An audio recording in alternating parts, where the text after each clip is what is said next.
ቆይ የዚህ ልጅ ንግግር ግን እኔ ብቻ ነው የሚገርመኝ ወይስ እናንተ? መርቅኖ ከማቀድ አፍቅሮ ከማበድ ከፌስቡክ ጅንጀና ከውሸታም ዜና ፈጣሪ ይሰውራችሁ።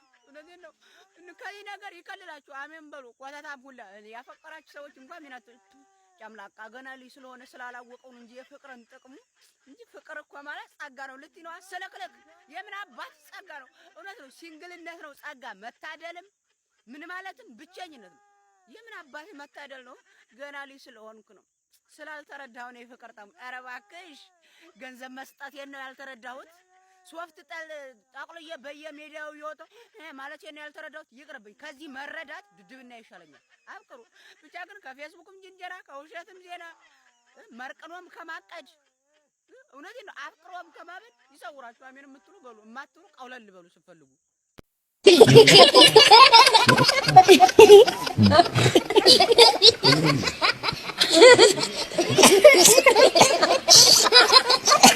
ሴት ልጅ የምታፈቅረውን ወንድ ልጅ ስታወራና የሚያፈቅራትን ወንድ ልጅ ስታወራ ያለው ልዩነት የምታፈቅረውን ስታወራ ሄሎ አባትዬ፣ የኔ ፍቅር፣ የኔ ፋፋጭ ንጉሴ፣ የኔ ልቤ ምት ታውቃለህ? ይኑል እኔ በዚህ ምድር ምን እንደሚያሳስበኝ ታውቃለህ?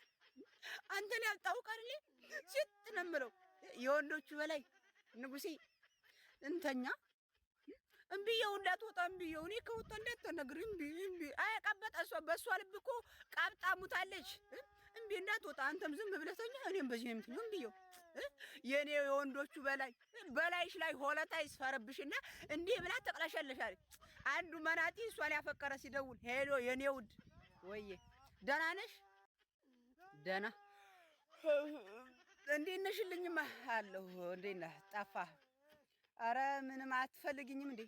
ማለት ከተመቸህ ትደውላለህ። እኔ እኮ አልተመቸህም ብዬ ነው። እሺ የኔ ውድ በቃ ችግር የለውም። ደግሞ በጣም ነው የምወድሽ። እሺ ማለት እሺ ነው የምትይኝ? አይ በቃ ችግር የለውም። ደግሞ ጉፋኔም ይዞኛል መሰለኝ ራሴንም እያመመኝ ነው። መዳሜም ዝም ብላ ስራ በቃ ችግር የለውም እንደዋወላለን ውዴ። እሺ ቻው በቃ ዲብ ወስዳ እኔ እኮ መከራችን እኛ ማፍቀር እኮ አጣን። እነሱ ሲያፈቅሩ የኔ ንጉስ አባትዬ፣ የኔ ፋፋጭ፣ የኔ ምናምን እኛ ስናፈቅር ጀኖሳይድ ይፈጸምብናል። እንዴ ተዋ አልበዛም እንዴ?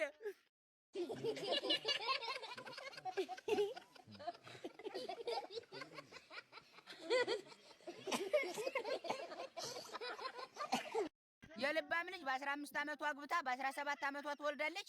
አንቺ በ27 አመትሽ ቁጥሬን ማን ሰጠ? ቁጥሬን ከየት አገኘሁት ያለሽ ገልቱ። ከየት የሚምጣ ቁጥሩ?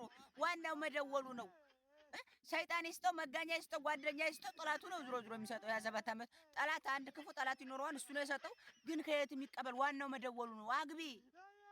ምን አይነት ግትር አላማ አለኝ እኔ አሁን አላገባ እና እኔ ላግባልሽ? ምን አይነት ሶራ በእናታችሁ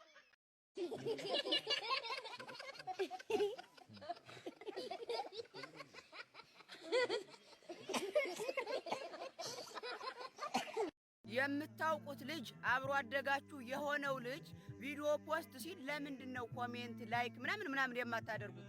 የሚለወጥ መስሏችሁ ነው? አይዟችሁ አይለወጥም። እናንተ እያላችሁ በየትኛው መንገድ ይለወጥ? እውነቴን ነው።